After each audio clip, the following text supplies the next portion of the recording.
Okay, find the distance, or the distance between 3, -5 and 7, comma, b, that's a b variable, is 5 units. Find the value of b. And I'm sorry for using b because it looks like a 6 whenever I write it. I will do my best to make sure it doesn't look like a 6, okay? Distance formula is giant square root, the change in your x values, so that distance squared plus the y distance squared. Let's go to our info now. We know that we have to choose points to be x1, y1, and x2, y2. It really doesn't matter. I'm going to label it. This is my distance, d. It says find the value of b. So we're going to plug in everything we know to distance formula. When you're doing these kinds of problems, it's always helpful to write out distance formula before you do it. Do it so you get in the right spot. So I'm going to write it out again. Whoop.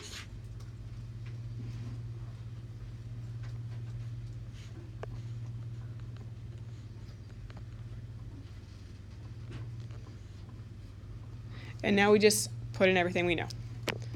So what should I put for d? 5. Square root. x2, 7.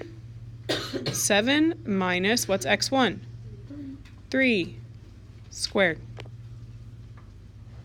Now plus y2, b minus, what do I put for y1? -5. Now notice you have to do this part. Just like with slope, you're subtracting here, and so it's got to be subtract a negative. Square that. Now we're going to simplify as much as we can. I would encourage you to put minus a negative, because again, like I said, this is where we lose a lot of points. Not because it's innately difficult, right? Plugging it in is not innately hard. But the simplifying and the solving is what we get tripped up on, because there's so many little things to do. Okay, so 5 is equal to 7 minus 3? 4. And 4 squared? 16. Okay. You can break that up into even smaller pieces, but I feel like we can get that one. And then b minus -5 would be b plus 5 squared. Our goal is to solve for not 5, b. And so we're going to get rid of everything else, which is going to take quite a few steps, okay? But first thing, because we're getting rid of the stuff that's farthest away from the b first, think of it like that. What's the first thing we got to get rid of? DJ? It's not square root of 16, it's square root of the entire thing, right? But we can get rid of the square root. So here's how we're going to do that, because you can't just take the square root of 16 because there's a plus sign between those two terms. We're going to take the square root of this entire monstrous thing. And if you take the square root, not the square root, what's that?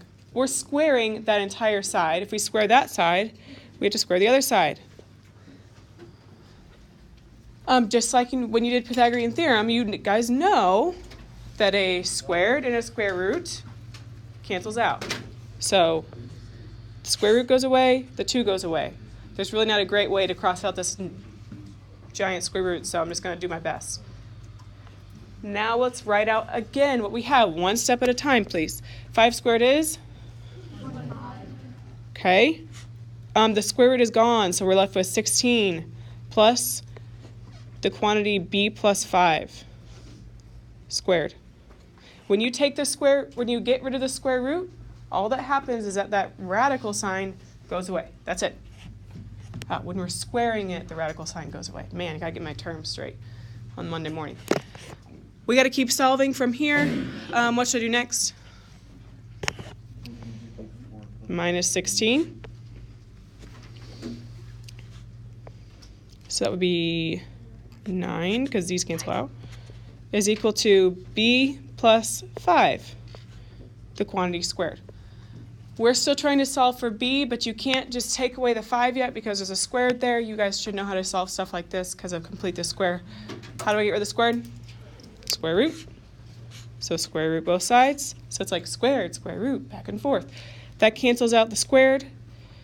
You are left with positive or negative 3 is equal to b plus 5. Don't forget your positive and negative because there's 2 answers for problems like this because of the squared. So split it up, you've got 3 is equal to b plus 5, and negative 3 is equal to b plus 5.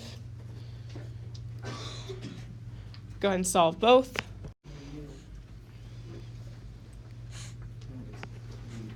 And these are both acceptable answers because these are not distances. All they are is different values that would go in for the point. So you got 2 answers here. Box them both. Now we're going to find an endpoint when we have a midpoint. Okay. Find the other endpoint given that the other endpoint is 1, 2, and the midpoint is negative 6, 4.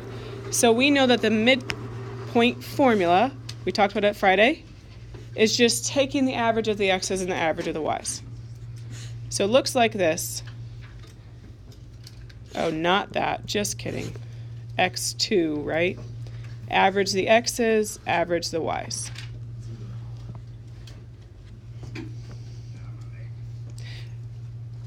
Do we know the midpoint?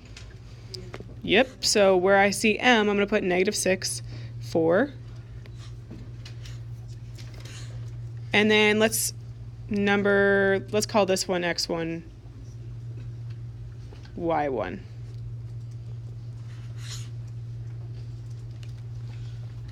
So I'm going to use 1 and 2 for my x1, y1. So 1 plus x2 over 2, and 2 plus y2 over 2. Now there's a couple ways you can go about this. The first way, you could just think in your head, if the midpoint for the x value has to be negative 6, then think of a number that when you put it in for x2, you would get negative 6. What number would that be?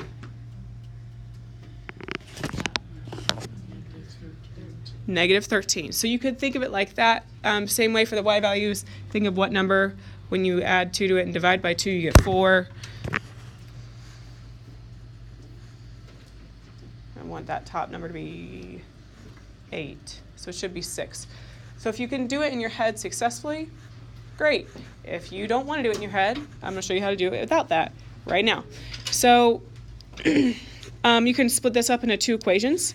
Since this is the x value and this is the y value, I'm going to say the negative 6 has to be equal to the average of this right here. Right? We're saying the midpoint is that. And so if we solve that equation, we should be able to find that missing point. And then same for the y value. The y value of the midpoint is 4, which has to be equal to how we calculated it. So we can just solve both of these equations to get our x2, y2, our other endpoint. How do I get rid of dividing by 2, guys? So those cancel out. That would give me negative 12. Oh my gosh. And now we subtract 1. And get negative 13, which is the same thing whenever we thought about it in our head, you get the exact same number. Okay, let's do the y values. If you're feeling confused, pay attention right now. I said the y value of the midpoint is 4. We calculate it by doing the average, and so we're just going backwards. Multiply by 2. So we get 8 is equal to 2 plus y2. We should get 6. We do. If you leave your answer right like this, that's a bad answer. You should write it as a point. Negative 13.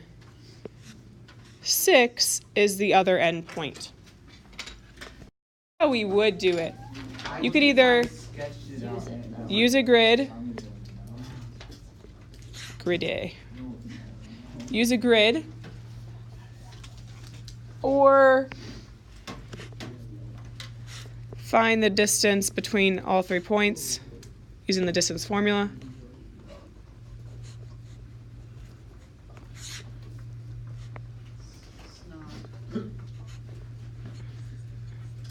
And no matter what method you use, you have to make sure, you have to see if a squared plus b squared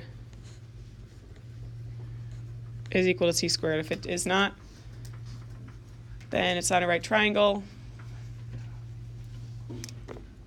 If it is, then it is a right triangle.